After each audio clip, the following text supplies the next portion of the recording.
हम लोग बात करते हैं साइंस में 15/9/2022 के प्रथम पाली के साइंस क्वेश्चन को हम लोग देखेंगे। तो उससे पहले ये वीडियो स्टार्ट करने से पहले हम आपको बता दें कि हमारा वीडियो आपको फ़ायदेमंद लगे, उपयोगी लगे, यूज़फुल लगे तो ही आप लाइक शेयर या सब्सक्राइब कीजिएगा, वरना लाइक शेयर सब्सक्राइब करने की कोई ज़रूरत नहीं है। आइए आते हैं पहले प्रश्न पर। आपका पहला प्रश्न है 1990 ईस्वी के दशक की बात है। 1990 ईस्वी के दशक में वैज्ञानिकों ने पदार्थ की कितनी अवस्थाओं को ढूंढ लिया था? देखिए यहाँ पर अभी पदार्थ की 3 अवस्थाओं के बारे में आपको पहले से पता होगा। पदार्थ के 3 अवस्थाओं के बारे में पहले से पता होगा। और कौन कौन सा होता है? ठोस, द्रव और गैस। ठोस, द्रव और गैस। ठीक है। 1990 ईस्वी के दशक की बात हो रही है। 1990 के दशक में वैज्ञानिकों ने पदार्थ की कितनी अवस्थाओं को ढूंढ लिया? 5। देखिए यहाँ 1990 अगर लगा होगा तो पदार्थ की 5 अवस्थाएं मारिएगा। वहीं इससे पहले की अगर बात करें हम, तो इससे पहले पदार्थ के बारे में आपको विज्ञान की किताब में पढ़े होंगे आप लोग कि पदार्थ की 3 अवस्थाएं होती है। और कौन कौन सा होता है? ठोस, द्रव और गैस। यहाँ पर याद रखिएगा जब 1990 आ जाए, क्या आ जाए? 1990 के दशक में वैज्ञानिकों ने पदार्थ की कितनी अवस्थाओं को ढूंढा? बताइए। 5। पदार्थ के 5 अवस्थाओं को ढूंढा। ठीक है ना? कितनी अवस्था को ढूंढा? 5 अवस्था को ढूंढा। किस दशक में? 1990 के दशक में। 1990 ईस्वी के दशक में। तो बताइए 1990 ईस्वी के दशक में वैज्ञानिकों ने क्या ढूंढा? पदार्थ की अवस्थाएं। पदार्थ के 5 अवस्थाओं को ढूंढा। क्या क्या ढूंढा? पदार्थ के 5 अवस्थाओं को ढूंढा। अगला प्रश्न है आपका विद्युत धारा, है ना? क्या है प्रश्न? विद्युत धारा। विद्युत धारा का ऐसा मात्रक क्या होता है? अब देखिए विद्युत धारा है ना, ठीक है, तो विद्युत धारा का जो ऐसा मात्रक होता है वो आपको क्या होता है? एम्पियर। एम्पियर होता है। विद्युत धारा का ऐसा मात्रक क्या होता है? एम्पियर। एम्पियर होता है। ठीक है। अब देखिए इसके बारे में हम फाउंडेशन बैच जो चला रहे थे, वो मोटा वाला किताब जो पढ़ा रहे थे उसमें बता दिए थे कि विद्युत धारा मतलब समझ लीजिए पानी का धारा। अब पानी का धारा जब गुजरता है तो हम लोग उसको पीते हैं ना, पानी को जानवर से पीता है ना, तो इसलिए और वो पानी जो धारा में बहता है, नदी का पानी, वो कैसा आता है? पियर। कैसा आता है? पियर। इसलिए पियर से याद हो जाएगा एम्पियर। यानी कि विद्युत धारा का मात्रक क्या होगा? एम्पियर। एम्पियर। विद्युत धारा का मात्रक क्या होगा? एम्पियर। और विद्युत धारा को अंग्रेजी में क्या कहते हैं? Electric electronic current. Electric current. Electric current. Electric मतलब होता है विद्युत धारा का अंग्रेजी क्या होता है? करंट होता है। करंट का हिंदी क्या होता है? धारा। क्या होता है? धारा। और तो बताइए विद्युत धारा का ऐसा मात्रक? एम्पियर। एम्पियर होगा। ओम किसका मात्रक है? बताइए। प्रतिरोध का। कूलम किसका मात्रक है? विद्युत आवेश का। किसका है? आवेश विद्युत आवेश का। और वोल्ट किसका मात्रक है? विभवांतर का। किसका है? विभवांतर का। वोल्ट किसका मात्रक है? विभवांतर का। ओम किसका मात्रक है? प्रतिरोध का। कूलम किसका मात्रक है? आवेश का। आवेश का। अगला प्रश्न है हाइड्रोजन गैस से भरे गुब्बारे को हवा में यदि छोड़ दें हम, क्या बोले हम? हाइड्रोजन गैस से भरे गुब्बारे को हवा में छोड़ने पर कुछ दूरी तक ऊपर उठेगा और हवा में तैरेगा। कहने का मतलब यदि कोई ऐसा गुब्बारा लीजिए, आप उसमें कौन सा गैस भर दीजिए? Hydrogen gas. और हाइड्रोजन गैस भरने के बाद उस गुब्बारे में आप क्या देखेंगे? तो कहता है कि हाइड्रोजन गैस से भरे गुब्बारे को हवा में यदि हम छोड़ देते हैं, हाइड्रोजन गैस भर दिए उसमें और हवा में उसको क्या कर दिए? छोड़ दिए। मतलब गुड्डी की जैसे उड़ा दिए। उड़ाने के बाद क्या होगा कि वह कुछ दूरी तक ऊपर जाएगा और ऊपर जाने के बाद वो हवा में क्या होगा? तैरेगा। हवा में तैरने का मतलब समझ गए ना? हवा में तैरे का मतलब जैसे ऐसे ऐसे होगा, मतलब है ना, चलता रहेगा। तो बताइए किस गैस में, कौन सा गैस किस गुब्बारा में कैसे भरेंगे तो क्या होगा? हाइड्रोजन गैस भरेंगे गुब्बारे में। देखिए कुछ ये दूरी किसी पर भी चीज़ों को याद नहीं करना है, आपको समझ के पढ़ना है। वैसे भी ये साइंस है, साइंस को पढ़ाता है सेंस से। सेंस का मतलब दिमाग से, इसलिए समझ के पढ़िए और अपना आम भाषा में पढ़िए। हम आम भाषा में बताते हैं। हम आपको क्या बताएं? एक गुब्बारा लिए, उस गुब्बारा में कौन सा गैस भर दिए? हाइड्रोजन गैस भर दिए। फिर उसको क्या कर दिया? हवा में जाकर के छोड़ दिए। अब वो क्या करेगा? तैरेगा। कुछ दूरी तक ऊपर उठेगा, पहले कुछ दूरी तक ऊपर जाएगा, फिर वो क्या करेगा? हवा में तैरेगा। बात समझे कि नहीं समझे? तो हाइड्रोजन गैस का सूत्र क्या होता है बताइए? अगर आपसे पूछे हाइड्रोजन क्या है, धातु है क्या? धातु। देखिए गैस जितना भी होगा ना सब अधातु है, याद रखिए। गैस जितना भी होगा सब क्या है? अधातु है। अगला है राइबोसोम किसके लिए केंद्र स्थल है? राइबोसोम किसके लिए केंद्र स्थल है? कहते हैं कि राइबोसोम जो है किसके लिए केंद्र स्थल है? तो प्रोटीन संश्लेषण के लिए आपको जो है राइबोसोम किसके लिए केंद्र है? तो प्रोटीन संश्लेषण। यानी कि अगर आप ये क्वेश्चन थोड़ा सा उल्टा घुमाया है, प्रोटीन संश्लेषण का केंद्र किसे कहा गया है? राइबोसोम को। बात समझ गया? प्रोटीन का जो संश्लेषण होता है, संश्लेषण मतलब टूटता है, वो कहाँ पर? राइबोसोम में। देखिए अगर नहीं याद रहे तो ऐसे समझिएगा कि प्रोटीन वाला दवाई जो लेने के लिए जाएंगे हम लोग, कौन दिन को? सोमवार को। इसलिए प्रोटीन का संश्लेषण कहाँ पर होगा? राइबोसोम में। और इसी को ऐसे घुमा दिया कि राइबोसोम किसके लिए केंद्र है? प्रोटीन संश्लेषण के लिए। अब समझ गए? राइबोसोम किसके लिए केंद्र है? प्रोटीन संश्लेषण के लिए। अगर क्वेश्चन ऐसे पूछे कि प्रोटीन का संश्लेषण कहाँ होता है? राइबोसोम में। अब समझ गए ना आप लोग? चलते हैं अगले प्रश्न पर। अगला है दक्षिण भारत के तटवर्ती क्षेत्रों में जाड़े के दिनों में न होने वाली वर्षा का मुख्य कारण क्या है? देखिए प्रश्न है दक्षिण भारत की, प्रश्न है दक्षिण भारत की। दक्षिण भारत के तटवर्ती क्षेत्र में, तटवर्ती का मतलब समझते हैं ना, किनारा वाला भाग। दक्षिण भारत का जो तटवर्ती क्षेत्र है ना, उसमें जाड़े के दिनों में होने वाली जो वर्षा होती है, तटवर्ती का मतलब जैसे समुद्र का किनारा होता है ना, तो किनारे वाले भाग में जो लोग बसता है, निवास करता है, तो उसको कहा जाता है तटवर्ती क्षेत्र। तो दक्षिण भारत के तटवर्ती क्षेत्र में जाड़े के दिन में क्या होती है? वर्षा होती है। क्या होती है? और कहता है इस वर्षा का मुख्य कारण क्या है? इस वर्षा का मुख्य कारण है वापसी मानसून, यानी कि मानसून जब रिटर्न होता है उस समय की बात है। तो बताइए दक्षिण भारत में तटवर्ती क्षेत्रों में जाड़े के दिनों में जो वर्षा होती है, हमने क्या बताया? प्रश्न पर ध्यान दीजिए, प्रश्न को आप लोग रटिए भी, प्रश्न को थोड़ा बोलिएगा, इसके बाद ही होगा। कहाँ की बात कर रहे हैं? दक्षिणी भारत के तटवर्ती किन क्षेत्रों में तटवर्ती क्षेत्र में किस समय वर्षा होती है? जाड़े के मौसम में, ठंडे के मौसम में, यानी कि जाड़े के मौसम में। तो ये इसका कारण क्या है? वापसी मानसून। यानी कि रिटर्न जो होता है, मौसम जो रिटर्न होता है, तो वही उसके कारण से आपको क्या होता है? वर्षा। तो बताइए मानसून जो है वो कैसा शब्द है? अरबी शब्द। अरबी शब्द है, ठीक है।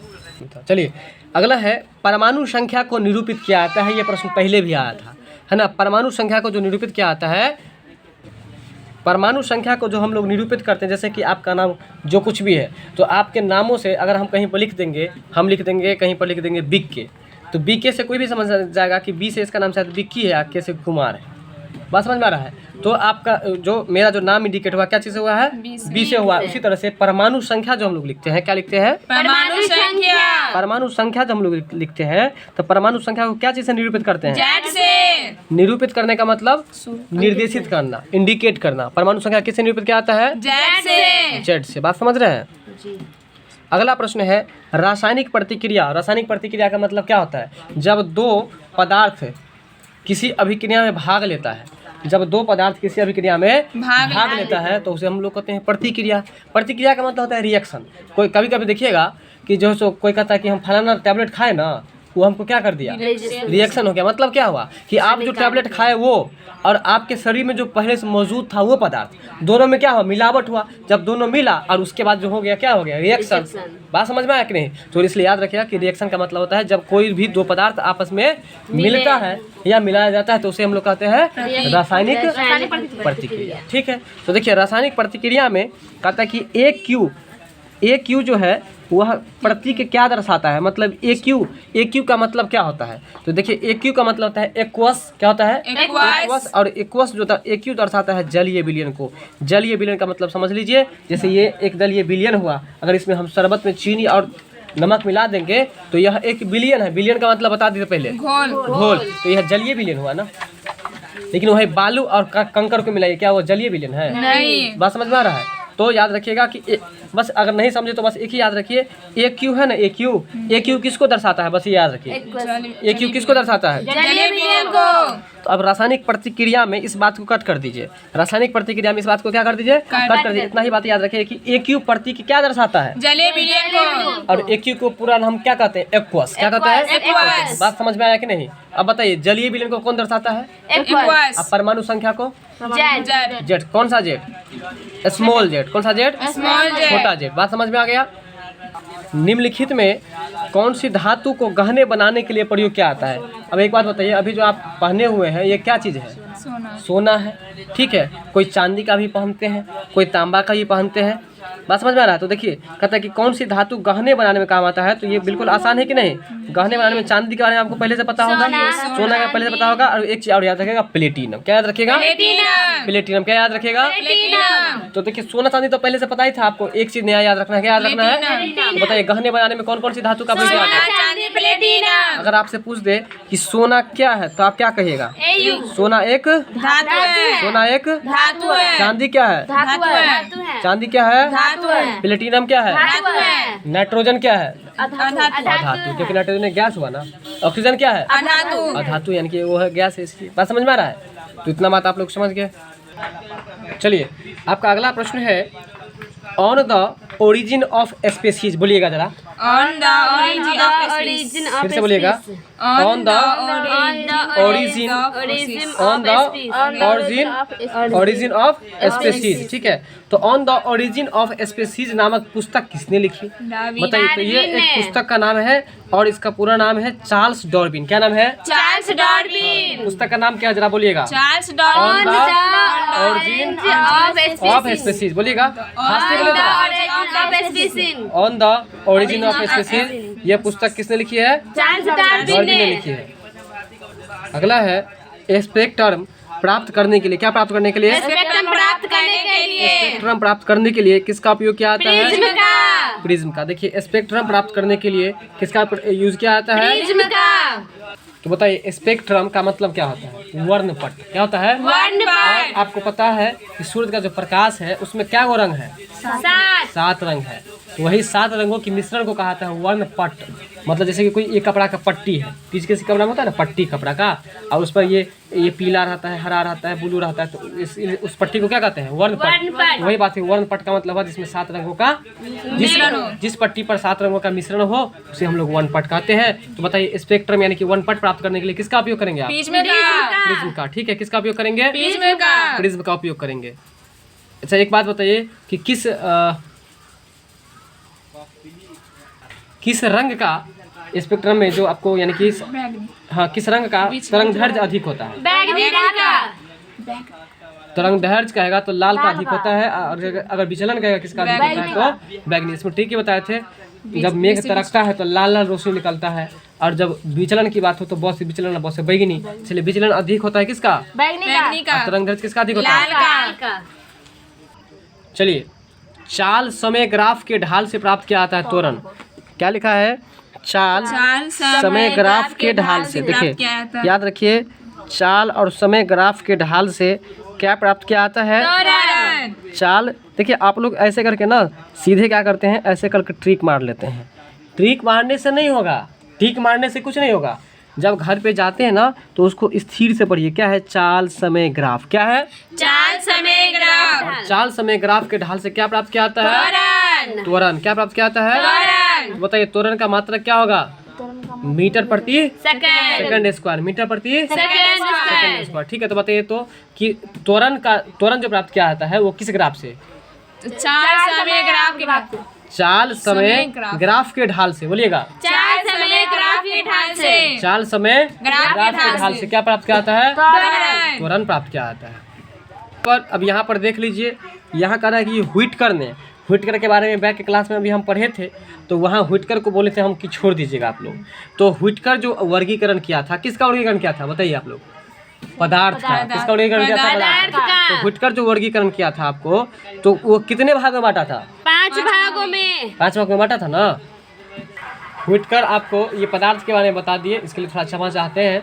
व्हिटकर ने आपको वर्गीकरण जो किया है वो कशेरुक और अकशेरुक जीव के बारे में वर्गीकरण किया है। तो अभी उस टाइम जो आप पढ़े थे अकशेरुक था। क्या था? अकशेरुक। और अकशेरुक के अंतर्गत आप देखे थे एनालिडा आया था, मोलस्का आया था, और इसके साथ साथ प्लेटी हेलमिन्थस आया था। बात समझ में आ रहा है? तो कहने का मतलब यहाँ पर है कि व्हिटकर नाम के जो वैज्ञानिक थे वो वर्गीकरण के लिए कितने मानदंडों का उपयोग किए थे? तो इस प्रश्न को भी ये सब याद रखने वाला है। यहाँ वैज्ञानिक का नाम है व्हिटकर। क्या नाम है? व्हिटकर ने अपने वर्गीकरण में कितने मानदंडों का उपयोग किए थे? 5। ठीक है, बात समझ गए यहाँ तक? अगला है वह कारक जो उस वाष्पोत्सर्जन की दर को प्रभावित नहीं करता है। देखिए वह कारक जो वाष्पोत्सर्जन की दर को प्रभावित नहीं करता है, तो वो आपको ऑक्सीजन है। तो पहले बताइए कि ऑक्सीजन का सूत्र क्या होता है? O होता है। कार्बन डाइऑक्साइड का क्या होता है? O2। Carbon dioxide CO2 carbon dioxide. Mind hopeless तो नहीं ना हो गया है पढ़ते पढ़ते? ठीक है, अब देखो यहाँ पर आ गया वायु का चाल कितना होता है? 330। वायु का चाल है हवा और प्रकाश की तीव्रता। ठीक है, तो देखिए यहाँ पर आप एक चीज़ समझिए कि कहता है कि वह कारक जो वाष्पोत्सर्जन की दर को प्रभावित नहीं करता है। ठीक है, ये पूरा पढ़ना पड़ेगा। वह कारक जो वाष्पोत्सर्जन की दर को प्रभावित नहीं करता है, तो ये ऑक्सीजन जो है वो आपको प्रभावित नहीं करता। हमने क्या बताया? वह कारक वह कारक जो वाष्पोत्सर्जन की दर को प्रभावित नहीं करता है, कौन सा कारक है? ऑक्सीजन है, जिसका सूत्र क्या होता है? कार्बन डाइऑक्साइड का सूत्र क्या होता है? अच्छा, एक बात बताइए, जब आप चूल्हा पर खाना बनाते हैं, जो धुआं निकलता है उसमें कौन सा गैस रहता है? Carbon monoxide. तो कार्बन मोनोऑक्साइड का संकेत क्या होता है? CO। क्या होता है? CO। ठीक है, तो याद रखिएगा आप लोग, वह कारक जो वाष्पोत्सर्जन की दर को प्रभावित नहीं करता है, तो ऑक्सीजन नहीं करता है। जबकि देखिए, वाष्पोत्सर्जन की दर को प्रभावित जो करता है वो कौन कौन करता है? वो प्रकाश की तीव्रता, वायु का वेग और कार्बन डाइऑक्साइड। ये तीनों याद रखना है। बताइए, इसको ऐसे याद कीजिए कि वाष्पोत्सर्जन की दर को प्रकाश की तीव्रता, वायु के वेग और कार्बन डाइऑक्साइड गैस प्रभावित करता है। और ये 4-5 बार फटाफट से। ठीक है, तो एक बार पुनः बताइए कि वह कारक जो वाष्पोत्सर्जन की दर को प्रभावित नहीं करता है। ऑक्सीजन। तो बताइए कि अगर ऑक्सीजन नहीं करता है प्रभावित, तो दूसरा और कौन कौन सा? बिल्कुल, बहुत अच्छा। तो वह कारक जो वाष्पोत्सर्जन की दर को प्रभावित नहीं करता है वो आपको ऑक्सीजन है, और जो प्रभावित करता है वो प्रकाश की तीव्रता है, वायु का वेग है और कार्बन डाइऑक्साइड है। ठीक है, चलिए आपका अगला प्रश्न है, अगर किसी ध्वनि तरंग की चाल 340 मीटर प्रति सेकंड हो, ठीक है, तो आवृत्ति उसका जो है 1700 हर्ज हो, तो तरंगदैर्घ्य का मान जो है आपको होगा। अब देखिए यहाँ पर पहले 2-4 बात सीखिए। ये जो ध्वनि है, ध्वनि का मात्रक जो होता है, आपको पहले ये बताइए कि ध्वनि को जो मापा जाता है क्या चीज़ से? डेसिबल से। डेसिबल में मापा जाता है। ध्वनि को मापा जाता है किसमें? डेसिबल में। दूसरा, आवृत्ति जो है, आवृत्ति का मात्रक क्या होता है? क्या होता है? हर्ट्ज। आवृत्ति का मात्रक क्या होता है? हर्ट्ज होता है। तीसरा बात ये सीखिए, ये तरंगदैर्घ्य जो है, तरंगदैर्घ्य का जो ये संकेत है, इसको लेमडा बुलाया जाता है। क्या बुलाता है? लेमडा। याद रखिएगा, इस तरह का जो संकेत होगा ना, इसको लेमडा बुलाया जाता है। और याद रखिएगा, ये तरंगदैर्घ्य का संकेत है। बताइए, तरंगदैर्घ्य का संकेत क्या है? लेमडा इसको बुलाता है। क्या बुलाता है? लेमडा बुलाता है। और एक और बात समझिए, आवृत्ति का मात्रा क्या है? हर्ट्ज या हर्ज बोलिए, बात बराबर है। ठीक है, तरंगदैर्घ्य लेमडा समझ गया ना? चलिए, तो ये न्यूमेरिकल क्वेश्चन, इसको हम लोग छोड़ के चलेंगे। जो हमको ज्ञान लेने वाला था वो हम लोग ले लिए इसमें से। ठीक है, तो बताइए, आवृत्ति का मात्रक, तरंगदैर्घ्य का संकेत लेमडा। ठीक है ना? अगला प्रश्न है आपका, यौगिक जिसका अणुसूत्र समान है किंतु संरचना सूत्र क्या है? अलग हो। देखिए, अणुसूत्र समान, बहुत थोड़ा निगाह अपनी निगाहों को इस पर गौर फरमाइए थोड़ा। क्या समान है? अणुसूत्र। सूत्र समान है और संरचना क्या है? अलग हो। संरचना सूत्र उसका अलग है। देखिए, सूत्र समान है और संरचना क्या है? अलग है। तो उसको हम लोग क्या कहते हैं? उसको हम लोग कहते हैं समावयवी कहते हैं। क्या कहते हैं? समावयवी। अणुसूत्र जो है क्या है? समान है, लेकिन संरचना जब अलग हो तो उसको क्या कहते हैं?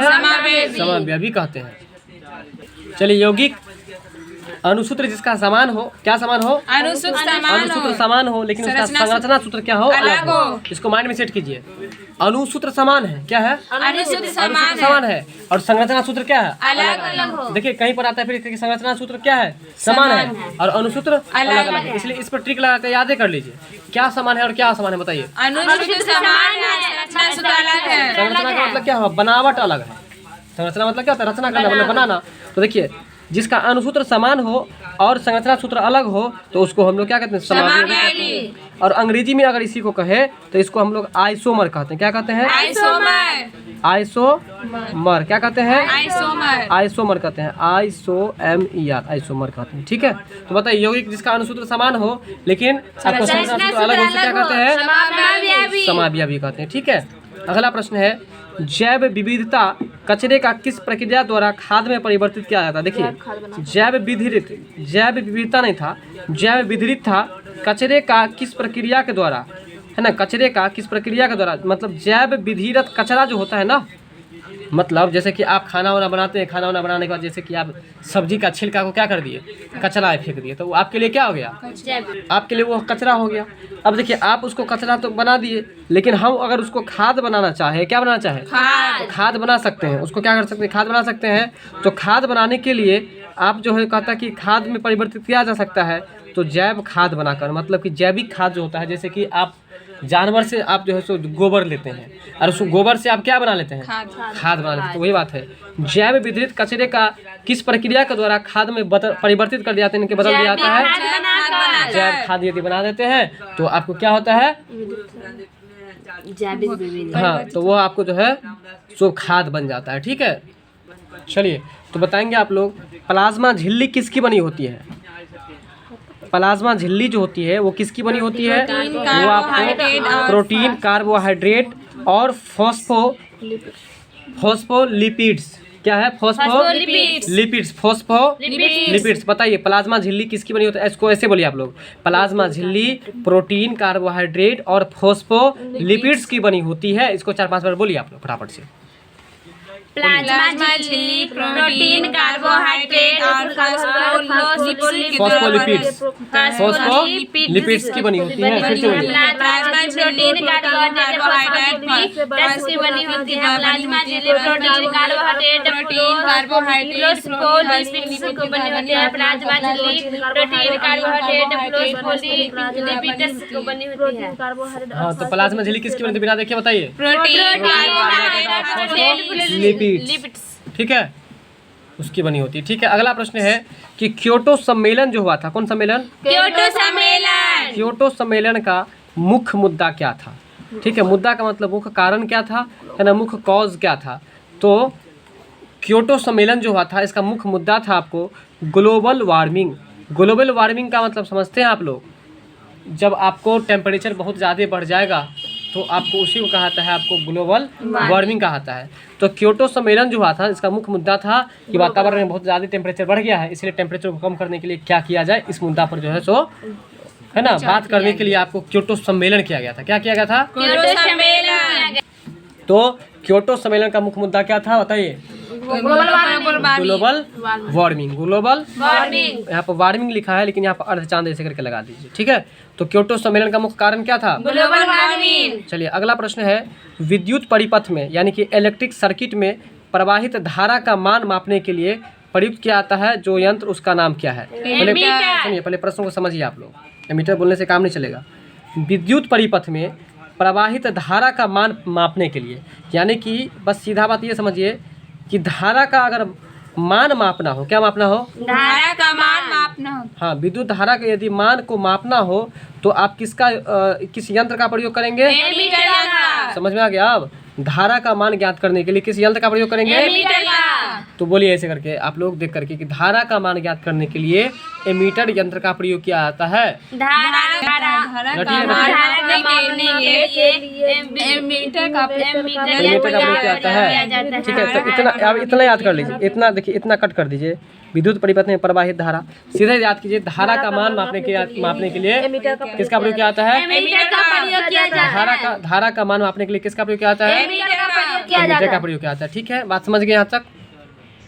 तो बताएंगे आप लोग, एक बार बताइए कि विद्युत परिपथ में धारा का मान मापने के लिए किस यंत्र का प्रयोग किया जाता है? अब आप बहुत अच्छा हो गए, बहुत अच्छा समझ रहे हैं। ठीक है, अगला प्रश्न है, कृमि खाद। कृमि खाद का मतलब क्या होता है? कृमि मतलब चाली होता है।